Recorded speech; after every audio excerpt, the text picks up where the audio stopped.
అందరికీ నమస్కారం. మార్పు అనే సొసైటీ సంస్థలు పవన్ 16 సంవత్సరాల క్రితం ప్రారంభించారు. చాలా చిన్న వయసులో ఒక పెద్ద ప్రయత్నం చేశారు. ఖచ్చితంగా ఈరోజు భారతదేశంలో కానీ ప్రపంచంలో కానీ స్వచ్ఛంద సంస్థల యొక్క పాత్ర రోజు రోజు పెరుగుతూ ఉంది. వాటి పాత్ర దాదాపు ప్రభుత్వ సేవలతో సమానంగా స్వచ్ఛంద సంస్థలు కూడా ప్రజలకు సేవ చేయబడి సమాజంలో చాలా మంది పేదలు కానీ సాధారణ ప్రజలు కానీ బతికే పరిస్థితి వస్తుంది. స్వామి వివేకానంద గారి జయంతి కూడా ముఖ్యంగా యూత్ని వాళ్ళు ప్రపంచవ్యాప్తంగా కానీ భారతదేశ వ్యాప్తంగా కానీ ప్రభావితం చేసిన ముఖ్యమైన వ్యక్తుల్లో స్వామి వివేకానంద గారు ఒకరు. ఇంకా వివేకానంద గారు యొక్క ప్రవచనాలు కానీ మనం చూసినప్పుడు ఈ దేశంలో ఎదుర్కొంటున్న అన్ని రుగ్మతలకు సమాధానంగా ఉంటుంది. ముఖ్యంగా యూత్ని ఉద్దేశించి వారు చేసినటువంటి కార్యాచరణ, వారు ఇచ్చినటువంటి సందేశాలు, కులాలు మతాలు ఈ జాడ్యాలతో యువత కానీ ఈ రోజున సమాజం కానీ ఘర్షణ పడే వాతావరణం ఉన్నప్పుడు ఆయన చెప్పిన వ్యాఖ్యలు అవన్నీ చూసినప్పుడు ఎలా నడవాలి అనేదానికి ఒక మార్గదర్శనం అందించారు. గత 39 సంవత్సరాలు వాడు చనిపోయినారు. 40 ఏళ్ళ లోపే ప్రపంచాన్ని ప్రభావితం చేసినటువంటి వ్యక్తి వివేకానంద గారు. మనందరికీ బహుశా వారి వారి వయసుతో పోల్చుకుంటే మనందరూ ఇంకా పెద్దవాళ్ళే ఉంటాం.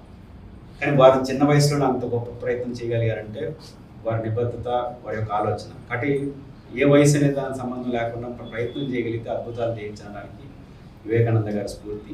ఆ స్ఫూర్తితోనే పవన్ ఈ మార్పు స్వచ్ఛంద సంస్థ తీసుకొచ్చారు. వారు అన్నట్లు ఈరోజు జాతీయ విద్యా హక్కు చట్టం రూపకల్పనలో కానీ, అదేవిధంగా తిరుపతి వెంకటగిరి మధ్య ఉన్నటువంటి మన్నవరాన్ని తిరిగి సాధించుకునే దానికోసం చేసే ప్రయత్నాలు కావచ్చు, ఏదైనా సరే సామాజిక అంశాలు ఏ వచ్చినా కూడా స్వచ్ఛంద సంస్థగా వాళ్ళు రావడం అనేది మంచి ప్రయత్నం.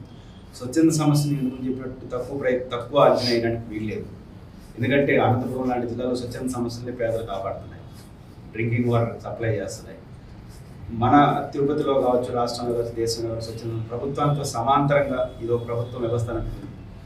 అదేవిధంగా సమాజాన్ని మార్చే విషయంలో కూడా కేవలం ప్రజలకి సేవ చేయడం వరకు కాకుండా ఒక సామాజిక అంశాలను స్పృశించుకున్నట్టు జాతీయ విద్యా హక్కు చట్టం కావచ్చు, కరప్షన్కి వ్యతిరేకంగా కావచ్చు, ఖచ్చితంగా రాజకీయాలను కూడా సమాజాన్ని కూడా ప్రభావితం చేసే విధంగా స్వచ్ఛంద సమస్యలు ఎదుగుతున్నాయి.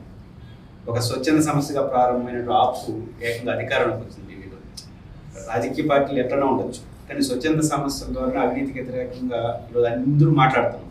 కానీ అన్నాచార్య గారు అవినీతికి వ్యతిరేకంగా పోరాటం చేసినప్పుడు వచ్చినటువంటి స్పందన రాజకీయ పార్టీలు చేస్తే రావట్లేదు. రీజన్ ఏంటంటే స్వచ్ఛంద సమస్యలకు వ్యక్తులకు అంత గౌరవ సమాజంలో ఉంటుంది. రాజకీయ పార్టీ బలమైనటువంటి కానీ వాటికున్న బలహీనతలు ఉన్నాయి.